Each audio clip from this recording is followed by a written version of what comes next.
हे खरं आहे. या महाराष्ट्रामध्ये वृक्ष लागवडीचं एक लोक आंदोलन सुरू करण्यात आलं. त्याची एकदा नव्हे तीन तीनदा लिम्का रेकॉर्ड बुकनी नोंद घेतली.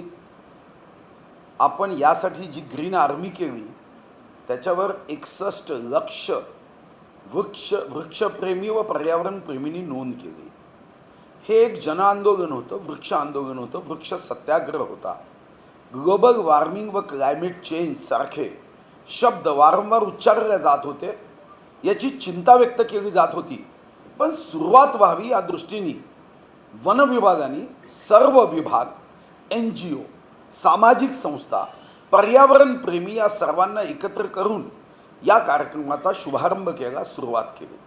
आता या कार्यक्रमाचं फलित काय, तर हे कोणाच्या प्रमाणपत्राची खरं आवश्यकता नाही किंवा मीही प्रमाणपत्र लिहिण्याची आवश्यकता नाही. फॉरेस्ट सर्वे ऑफ इंडिया ही देशाची सरकारी वनक्षेत्राचा अभ्यास करणारी ही संस्था आहे. फॉरेस्ट सर्वे ऑफ इंडियाने या महाराष्ट्रामध्ये या वन आंदोलनाचा जो काही सुपरिणाम आहे, चांगला परिणाम आहे, तो आपल्या सर्वेमध्ये व्यक्त केला, सर्वे रिपोर्टमध्ये व्यक्त केला. 2550 स्क्वेअर किलोमीटरनी देशात सर्वात जास्त ग्रीन कव्हर हे वनक्षेत्राच्या बाहेर लोकांच्या या वन आंदोलनातून निर्माण झालं, ज्याची नोंद झाली आणि देशामध्ये क्रमांक 1 आहे. साधारणतः मँग्रोव्ज म्हणजे कांदळवन, ज्याला आपण तीव्राचं जंगल म्हणतो, हे आपल्याला समुद्रापासून होणाऱ्या नुकसानीचं सुरक्षा कवच देतं, सुनामीपासून सुरक्षा कवच देतं. यामध्येही देशात सर्वोच्च वाढ ही महाराष्ट्रात झाली. पण काही लोकांनी या वन आंदोलनाच्या संदर्भात, वृक्ष लागवडीच्या संदर्भात कोणतीही माहिती न घेता त्यांचा असा गैरसमज झाला की वन विभागानेच झाडं लावली. खरं तर यामध्ये अनेक NGO होत्या, त्यांनी आपापल्या क्षेत्रामध्ये झाडं लावली. अनेक सरकारी विभाग होते, अनेक कंपन्या होत्या, अनेक पर्यावरण NGO होते. वन विभागाने याला सपोर्टिव्ह सिस्टीम म्हणजे झाडाचं टॅगिंग व्हावं, या संदर्भात लोकांना व्हिडिओ बघता यावे. वनक्षेत्रामध्ये जी झाडं आपण लावायची त्याचं टार्गेट आमचं 33 कोटीमध्ये आमचं कमी होतं, पण ग्रामपंचायती होत्या, नगरपंचायती होत्या, जिल्हा परिषद होत्या, विविध MIDC पासून विविध विभाग होते. पण तरीही एक खबरदारी घ्यावी यासाठी प्रत्येक विधानसभेमध्ये प्रत्येक तालुक्याचा एक समिती तयार केली आणि या समितीने आपल्या तालुक्यात होणारी वृक्ष लागवड हे त्या ठिकाणच्या आमदारांनी लक्ष ठेवावं.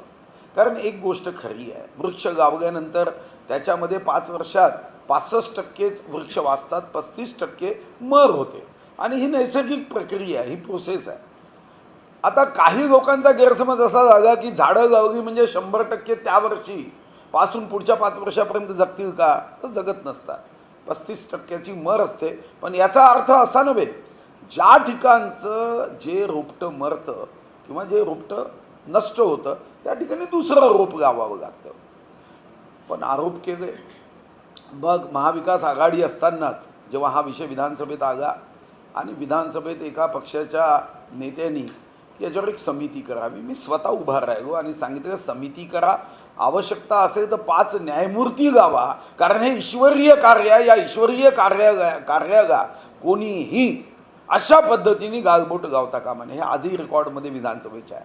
मग 2 वर्ष 8 महिने महाविकास आघाडीचं सरकार होतं, खूप त्यांनी याच्यामध्ये चर्चा केली, पण काही सापडूच शकत नव्हतं, कारण यामध्ये काही झालेलंच नव्हतं.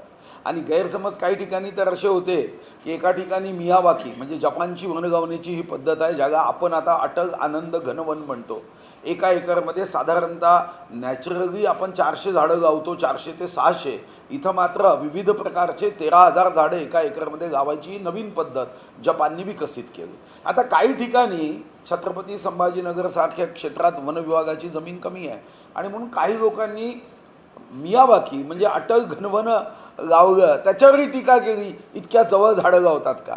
आणि आज जर तुम्ही जाऊन तिथं बघितलं तर तुम्हाला इतकं सुंदर दाट जंगल तयार झालं आहे की आतमध्ये मनुष्य जाऊ शकत नाही आणि सरपटणारे प्राणी आहे, जीवजंतू आहे, पक्ष्यांचे तिथं पक्ष्यांचा निवास अधिवास जागा आहे. तर मला व्यक्तिगत रीतीने वाटतं की अशा सर्व आंदोलनामध्ये न समजता जेव्हा आपण गालबोट गावण्याचा प्रयत्न करतो तेव्हा निश्चितपणे मग जेव्हा अहवाल येतो त्या अहवालामध्ये तुम्ही काहीच तुमचं मत जे आहे ते वरकरणीच मांडू शकता, त्या संदर्भात काहीही मत व्यक्त करता येत नाही. हां, एक गोष्ट असू शकली असती की एखाद्या गावामध्ये ग्रामपंचायतने वृक्ष लावताना तिथं काही त्या संदर्भात अनियमितता असण्याची शक्यता नाकारता येत नव्हती.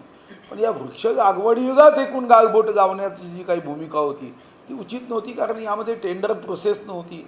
यामध्ये स्थानिक ठिकाणी MIDC असेल, स्थानिक ठिकाणी नगरपरिषदा असेल, महानगरपालिका असेल, यांनी हा कार्यक्रम करायचा होता आणि आम्ही सपोर्टिव्ह सिस्टीममध्ये सॉफ्टवेअर तयार केलं आणि या सॉफ्टवेअरमध्येची नोंद घ्यायची, जी आजही व्हिडिओ स्वरूपामध्ये आहे. आजही लोकांना ते बघता येतं आणि लोकांनी त्यांची साईट त्या जिल्ह्यामध्ये किती ठिकाणी अशा पद्धतीची वृक्ष लावलीत आणि आज त्याची उंची किती झाली हे आजही बघता येतं. पण न बघता अशा पद्धतीने ज्या समितीचं गठन जबरदस्तीने करायला लावलं होतं आणि 2 वर्ष 8 महिने महाविकास आघाडीचंच सरकार होतं. त्यांना संधी होती की 2 वर्ष 8 महिने याच्यातलं काहीतरी काढता आलं असतं, पण 2 वर्ष 8 महिने काहीही काढता आलं नाही. आणि आता मात्र तो अहवाल जो आहे तो जनतेसमोर दिला आहे. मी जनतेला सुद्धा आवाहन करेन की हे आंदोलन थांबता कामा नये. हे ईश्वरीय कार्य आहे, वसुंधरेच्या रक्षणाचं कार्य आहे आणि विश्वगौरव मोदीजींनी एक वृक्ष माँ के नाम, वसुंधरेच्या आईच्या नावाने हे करायचं आहे. अनेक सेलिब्रिटीसुद्धा याच्यात सहभागी झाले होते. मला आठवतं की जेव्हा हे आंदोलन सुरू झालं तेव्हा सन्माननीय शरद पवार साहेबांनी सुद्धा बारामतीमध्ये झाडं लावलं. राष्ट्रीय स्वयंसेवक संघाचे प्रमुख मोहन भागवत साहेबांनी झाडं लावलं. स्वतः उद्धवजी आमच्यासोबत वृक्ष लावायला आले होते आणि अनेक नेत्यांनी पक्षाच्या बाहेर जाऊन हे वृक्ष आंदोलनात सहभाग दिला होता.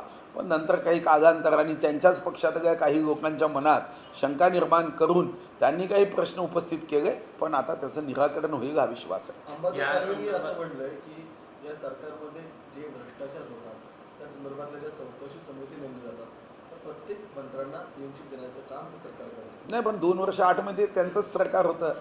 मग त्यांनी यावर का कारवाई केली नाही? काय कुंभकर्णाच्या झोपेत होते? कुंभकर्णाने यांच्याकडे बघून म्हणायचं की रस्ते में हमारे बाप लगते आहे. 2 वर्ष 8 महिने होती ना चौकशी तुमच्याकडे, का नाही तेव्हा इतके प्रयत्न केले, खोदून प्रयत्न केले, पण निघता निघाले नाही. मला वाटतं की एक थातूर मातूर एक साचेबंद उत्तर आणि साचेबंद उत्तर देण्यामध्ये आपण आपल्या बुद्धिमत्ता पणाला लावणे हे गैर आहे. ईश्वरीय कार्यालयाला बदनाम करणाऱ्यांना अशा पद्धतीने तर अहवालातून काही निष्पन्न काढता येत नाही. पण त्यांचं असं म्हणणं आहे की सरकारमधल्या सगळ्यात ज्यांनी काही घोटाळे केले किंवा भ्रष्टाचार केलाय ते सरकारमध्ये गेल्यानंतर त्यांना क्लीन चिट मिळते. एक तरी असा नेता किंवा मंत्री दाखवा ज्याला क्लीन चिट मिळालेलं नाही. असं आहे की खरे आरोप असेल तर जेव्हा दुसऱ्यांचं सरकार येतं तेव्हा त्यांना जावं लागतं ना, आपण बघितलं ना. पण तुमच्याकडे सरकार होतं ना, मग 2 वर्ष 8 महिने का नाही केलं? 2 वर्ष 8 महिने तुम्हाला संधी होती ना, त्या संधीचं मग तुम्ही सोनं करायला हवं होतं.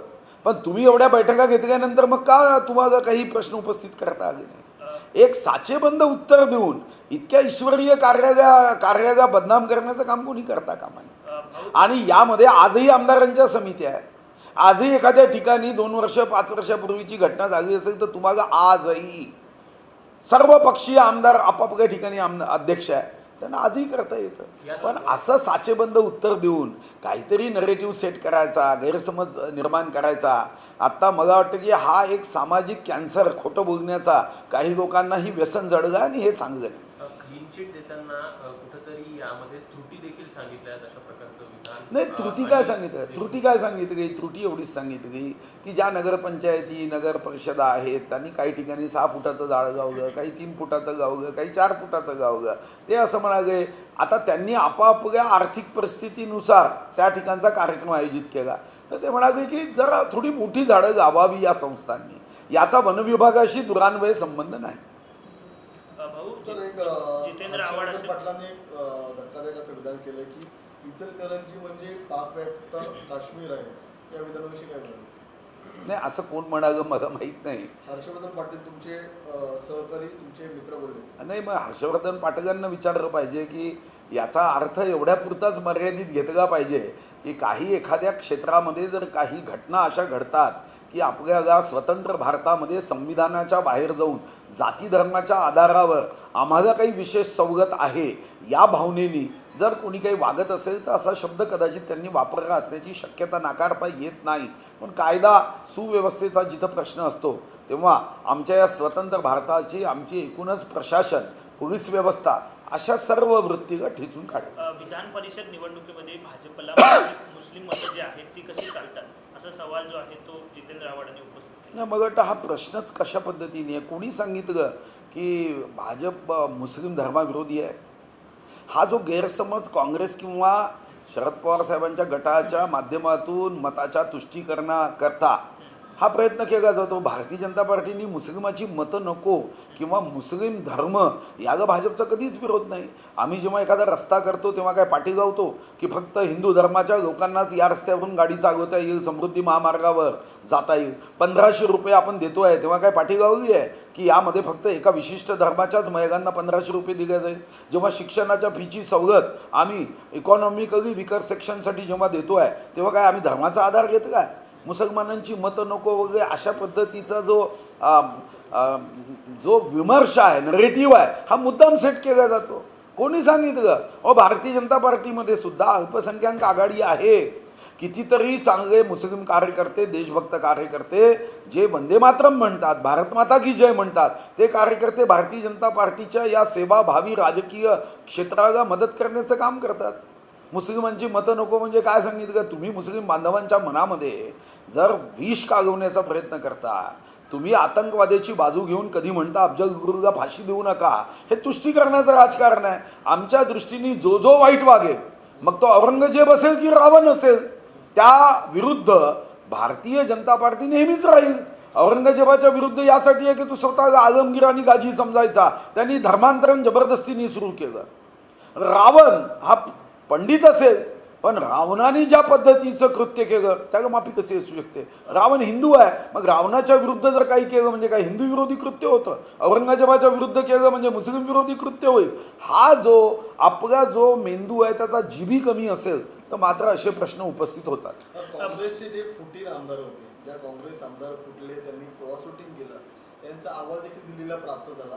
मात्र काँग्रेसच्या नेत्यांकडून अजून कोणतीही सगळ्या 2-3 दिवस अजून बातम्या चालवण्यासाठी विषय आहे. काँग्रेस काहीच करत नाही, मी सांगतो ना. कशाला तुम्ही या विषयात जाता? कुठं काँग्रेसमध्ये लोकसभेत जिंकली याचा अर्थ त्यांना जो अहंकार आला आहे आणि सध्या त्या अहंकाराच्या त्या हवेमध्ये जे आहे, निश्चितपणे एकदा विधानसभा होऊ द्या, यावर आपण पूर्ण डिटेल एक चांगली चर्चा करू. भाऊ, काल आपण जर पाहिलं तर छगन भुजबळ यांनी शरद पवारांची भेट घेतली आणि आज सुनेत्रा पवार जे आहेत ते शरद पवारांच्या निवासस्थानी गेले होते, त्यामुळे राजकीय शंका कुशंका जे आहेत ते सुरू निर्माण झाली आहे.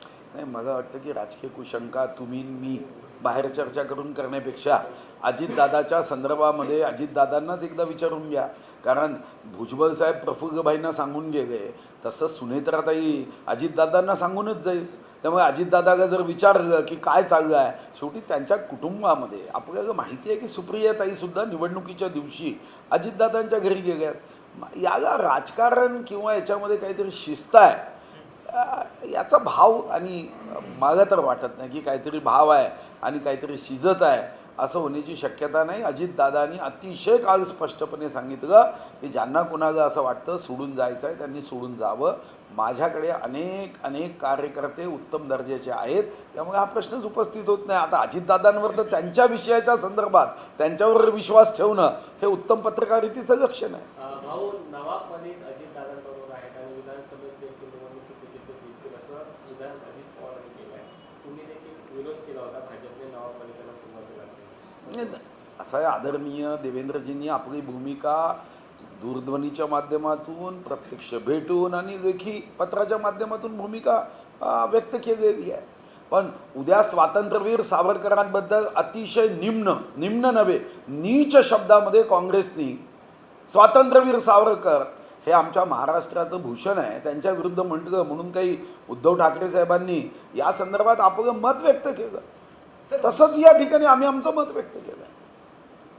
सर, विशाळगडचा मुद्दा जो आहे अतिक्रमणाचा तो पेटतोय कुठेतरी. आता विशाळगडला जाण्यास खासदार शाहू महाराज आणि आमदार सतेज पाटील यांना पोलिसांनी जाण्यासाठी रोखलेलं आहे, मज्जाव केलेला आहे. तिकडे तणावाची पूर्णपणे परिस्थिती आहे. याबद्दल राज्य सरकार कोणत्या भूमिका घेईल? नाही, राज्य सरकारने आपली या संदर्भातली जी काही ॲक्शन आहे ती सुरू ही केली आपल्याला माहिती आहे. आता काल तुम्ही स्वतःच दाखवलं की काय ॲक्शन सुरू झाली आहे. मला असं वाटतं की विशाळगडावरचं हे अतिक्रमण काही महायुतीच्या सरकारमध्ये निर्माण झालं नाही. काँग्रेस राष्ट्रवादीच्या सरकारमध्ये अनेक किल्ले छत्रपती शिवाजी महाराजांचे अशा किल्ल्यांवर अशा पद्धतीचं अतिक्रमण होत असताना तुष्टीकरणाचं राजकारण आडवा आलं. आपल्याला माहिती आहे की प्रतापगडाच्या संदर्भात अफझलखानाच्या कबरीचं अतिक्रमण जेव्हा व्हायला सुरुवात झाली तेव्हा 29 जुलै 1953 पासून शिवभक्त हा आग्रह करत होते, पण काँग्रेस राष्ट्रवादींनी दुर्लक्ष केलं, मत होतं. आता महायुतीचं सरकार आलं, आम्ही ते अतिक्रमण काढलं. विशाळगडाचं अतिक्रमण काढण्यासाठी 1,17,00,000 रुपये आम्ही भरले. हे काही काँग्रेस राष्ट्रवादीच्या सरकारने भरले नव्हते. आता अतिक्रमणाच्या संदर्भात कोर्टामध्ये स्थगिती आहे असं जेव्हा सांगण्यात आलं त्याच्याही संदर्भात निराकरण करत आता निर्णय माननीय मुख्यमंत्र्यांच्या नेतृत्वामध्ये घेतला आहे. मला वाटतं की एकदा महायुतीच्या सरकारची भूमिका स्पष्ट आहे. गड किल्ल्यांवरचं अशा पद्धतीचं अवैध अतिक्रमण या पवित्र स्थानावर होता कामा नये. आणि एवढंच नव्हे तर आम्ही पुन्हा एक पाऊल पुढे जाऊन सांगतो आहे की याचं संरक्षण संवर्धन झालं पाहिजे. 2013च्या आसपास याच्यासाठी 13-14 कोटी असायचे. आता माननीय एकनाथ शिंदेजी, देवेंद्रजी आणि अजितदादांनी 850 कोटीच्या आसपास म्हणजे 800 कोटीपेक्षा जास्त रक्कम आता उपलब्ध करून दिली याच्या संवर्धन संरक्षणासाठी. तर मला व्यक्तिगत रीतीने वाटतं की याचं राजकारण कोणी करता कामा नये. आपल्याला याचं राजकारण करून कदाचित काही क्षण लोकांना अशा पद्धतीने सांगता येईल, पण मी विश्वास देतो महायुतीचं सरकार विशाळगडावरचं अतिक्रमण काढण्याच्या दृष्टीने कटिबद्ध आहे, संवेदनशील आहे, सकारात्मक आहे आणि हे अतिक्रमण निश्चितपणे कोर्टाच्या संदर्भातल्या निर्णयाचा सन्मान करत जेवढा आपल्याला काढता येईल तेवढं काढलं जाईल. आणि नंतर कोर्टामध्ये सुद्धा एजीला माननीय मुख्यमंत्र्यांनी स्पष्ट आदेश दिले आहे एजींना की तुम्ही स्वतः उपस्थित राहून या कोर्टाच्या संदर्भातल्या निकालाच्या संदर्भामध्ये स्वतः लक्ष द्यावं. भाऊ, स्वामी अविमुक्तेश्वरानंद शंकराचार्य जे आहे ते उद्धव ठाकरेंच्या घरी मातोश्रीवरती आले होते आणि असं म्हटलं की उद्धव ठाकरेंसोबत विश्वासघात जो आहे तो झाला होता, ते आता पुन्हा मुख्यमंत्री झाले तर त्यांचं दुःख जे आहे ते दूर होईल. नाही, त्यांनी त्यांच्या घरी भेट दिली, त्यांचं ऐकून घेतलं. आता समजा माझ्या घरी भेट दिली असती, माझं ऐकून घेतलं असतं तर कदाचित त्यांनी असं स्टेटमेंट केलं नसतं. आता एक बाजू ऐकल्यानी मग त्यांना असा गैरसमज झाला. तुम्हालाही माहीत आहे की 24 ऑक्टोबर 2019ची पत्रकार परिषद एकदा तुम्ही पुन्हा एकदा ऐकून घ्या. महाराष्ट्राच्या जनतेने जनादेश दिलाच होता ना. 161 विधानसभेमध्ये भारतीय जनता पार्टी शिवसेना युती निवडून आली होती. 2,30,58,525 मतदारांनी आमच्या भाजप शिवसेना युतीला मतदान केलं होतं. मग अचानकपणे असं काय झालं? म्हणजे तेव्हा देवेंद्रजी मुख्यमंत्री होऊ शकले असते, पण अचानकपणे तुमच्यामध्ये मीच मुख्यमंत्री हा भाव जागा झाला. हे कदाचित स्वामीजींना जुनी पूर्वपीठिका माहीत नाही. ते त्यांच्या घरी गेले, भेट दिली, एकतर्फी ऐकून घेतलं आणि त्याच्यावरून त्यांनी आपला न्याय दिला. कदाचित ते देवेंद्रजीच्या घरी गेले असते, कदाचित ते एकनाथ शिंदेजींच्या घरी गेले असते, आमच्या घरी आले असते, तर मग आमचंही म्हणणं ऐकल्यावर त्यांच्या लक्षात आलं असतं की बीज बोगे बबूल के तो बेर कहाँ से आहे. तुम्ही जनतेचा अवमान करता, तुम्ही जनादेशाचा अवमान करता, तुम्ही भारतीय जनता पार्टीची फसवणूक करता, मग याचं व्याजासकट देव देणारच आहे ना.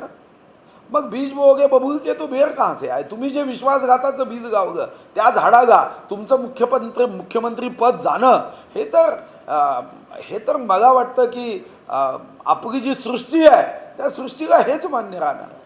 भाऊ, तुमचे मित्र नाना पटोले असे म्हणतात की सरकार जे आहे महायुतीचं कमकुवत झालंय आणि त्यामुळेच भुजबळ शरद पवारांना भेटायला गेले. चांगली गोष्ट आहे. 7-8 आमदारांनी त्यांच्या विरुद्ध मतदान केल्यानंतर अजूनही ते स्वतःच्या पक्षाकडे लक्ष द्यायला तयार नाही. देव अशाच पद्धतीची सद्बुद्धी त्यांना देव की ते स्वतःचं घर कमकुवत होत असताना येऊन जाऊन दुसऱ्याच्या खिडकीतून डोकावण्याचा प्रयत्न करताय. देव अशीच बुद्धी देव आणि एक दिवस पत्त्याच्या बंगल्यासारखं महाविकास आघाडीचा अहंकार असाच संपावा ही तर माझी ईश्वरचरणी प्रार्थना आहे. कारण महाराष्ट्राच्या हितासाठी एवढंच महत्त्वाचं आहे. विस्तारासंदर्भात अनेकदा चर्चा होतात. दिसत आहेत अधिवेशनानंतर देखील विस्तार होणार कुठेतरी अशी देखील चर्चा होताना दिसत आहे. नेमकं काय आहे? विस्तार होणार की नाही होणार, काय चर्चा? मी बॅचलर ऑफ जर्नलिझमचा विद्यार्थी आहे, विद्यापीठाचा. आणि मला वाटतं की तुम्ही सुद्धा आता सावध व्हावं. धीरे धीरे जनतेला सुद्धा पत्रकारांवरचाही विश्वास कमी व्हायला लागला. याचं कारण ज्या प्रश्नाचं उत्तर कोणीच देऊ शकत नाही, फक्त आमचं शीर्षस्थ नेतृत्वच देऊ शकते. कुठून तरी तुम्ही सोर्समधून बातम्या आणता उद्या होणार आहे. आता काल मग एक फोन आला, म्हणजे तुम्ही कुठं आहे? म्हणतं मी नागपूरमध्ये आहे. म्हणाले उद्या मंत्रिमंडळाचा विस्तार आहे. म्हणजे आता मलाच माहीत नाही उद्या मंत्रिमंडळाचा विस्तार आहे. आता मला वाटतं की तुम्ही सुद्धा एक गोष्ट लक्षात घ्या, ज्या दिवशी मंत्रिमंडळाचा विस्तार व्हायचा असेल मी तुम्हाला शब्द देतो, 100% सांगतो की तुम्हाला आम्ही अगोदर सांगू की उद्या मंत्रिमंडळाचा विस्तार आहे. तुम्हीही त्या मंत्रिमंडळाच्या विस्तारामध्ये जे काही तुमचे फुटेज आहे ते घ्यायला या. नावही तुम्हाला राज्यपालांच्या माध्यमातून एक प्रेस नोट देऊन दिल्या जाईल. पण पुढे तरी आता असे प्रश्न करणं बंद करा, कारण जनतेला असं वाटतं की पत्रकाराचे सोर्स जे आहे ना ते सोर्स काही योग्य नाही. हे सोर्स जसं काँग्रेसच्या आमदारांनी काँग्रेसच्या शीर्षस्थ नेत्यांना बनवलं तसे हे सोर्स आता पत्रकारांनाही बनवायला लागले, असा भाव त्यातून निर्माण होतो आहे. कमीत कमी काँग्रेसवाल्यांना बनवू द्या, तुम्ही बनवू नका, एवढी माझी विनंती आहे. कोट्यवधी रुपये खर्च करून समृद्धी महामार्ग बनवला आणि त्यानंतर आठवड्यातून आपण पाहतोय की दुसऱ्यांदा पुन्हा एकदा चिरा केलेल्या आहेत. विरोधक जे आहेत वारंवार टीका करत आहेत, कसं पाहताय? नाही, विरोधकांनी टीका जरी केली तरी भारतीय जनता पार्टी शिवसेनेच्या सरकारमध्ये हा एक गेम चेंजर प्रोजेक्ट होता, ज्यातून नागपूर मुंबई हे 7 तासामध्ये अंतर करत आपल्याला यामधली जी काही आर्थिक दृष्टिकोनातून रस्त्याला आपण रक्तवाहिनी म्हणतो तर या दृष्टीनेही मजबूत व्हावी. आणि आपल्यालाही माहिती आहे की जिथं जिथं प्रश्न उपस्थित केले ते प्रश्न सोडवण्याचा प्रयत्न केला. आता मी तुमच्या माहितीकरता सांगतो की साधारणतः हे इंजिनिअरिंग शास्त्र, जे इंजिनिअरिंग शास्त्राच्या संदर्भात ज्यांना जाणीव आहे, तुम्ही बघा आता आपणही एखादं घर बांधतो, मग कुठेतरी कधीतरी लिकेज राहतं.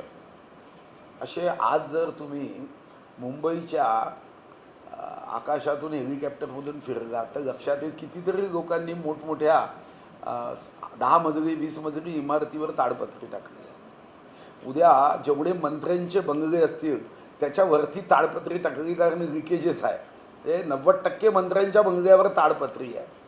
आणि हे जे एखाद्या ठिकाणी सिमेंट रस्त्यामध्ये भेग गेली असते तर एखादा पार्क जो असतो छोटासा, एवढ्या म्हणजे 705 किलोमीटरपेक्षा जास्तीचा हा रस्ता आहे, एखाद्या पार्कमध्ये टेक्निकली असं होतं.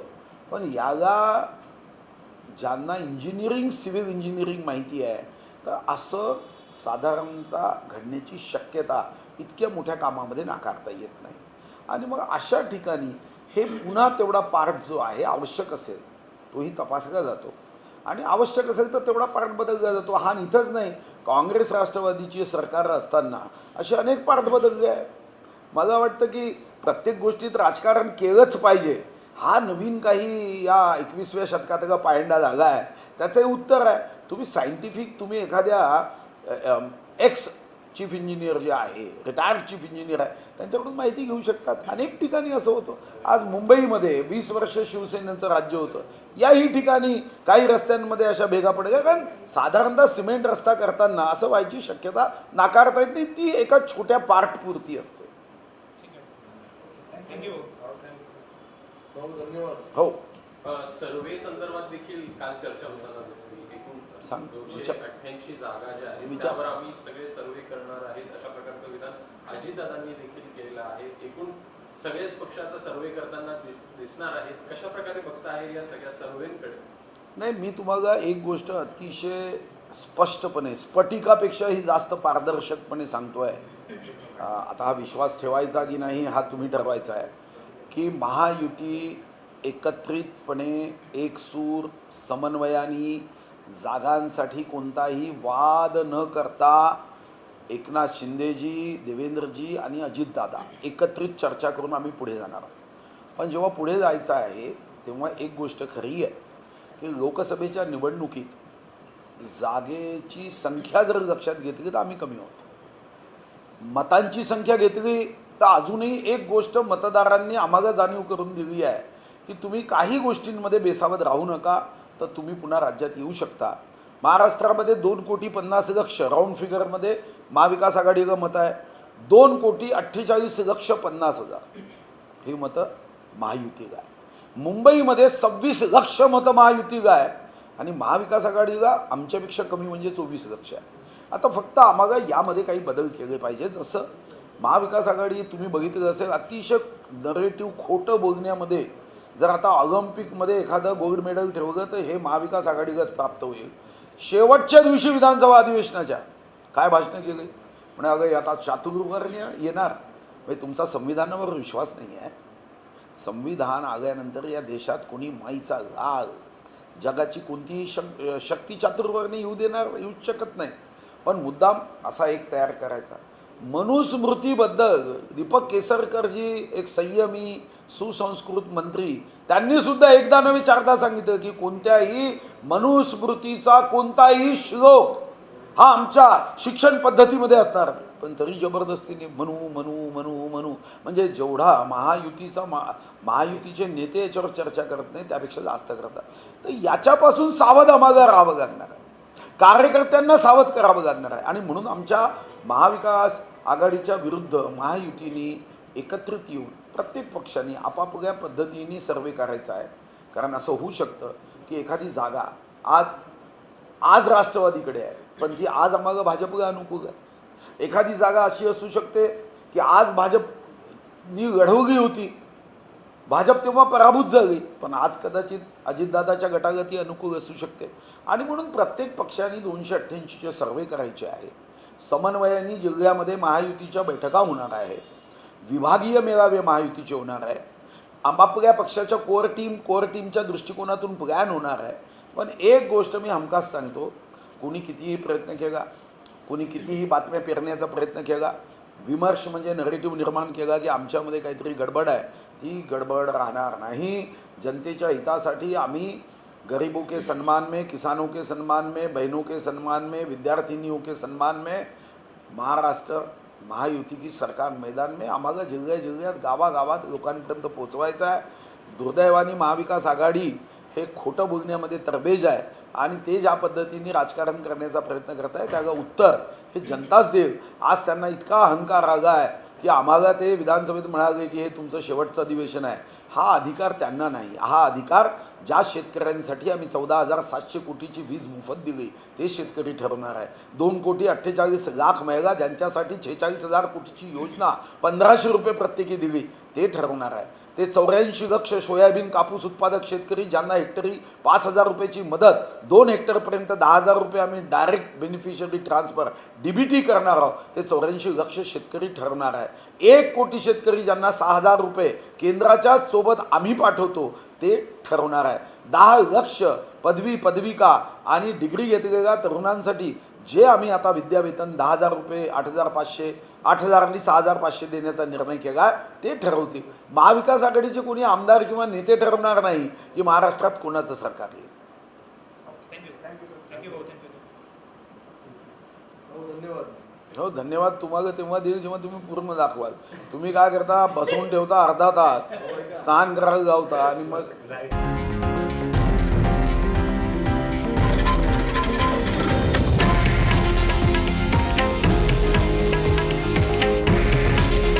हे आहे देशातील नंबर 1 न्यूज नेटवर्क आणि आपण पाहत आहात TV9 मराठी. काळजी तुमची, हित महाराष्ट्राचं.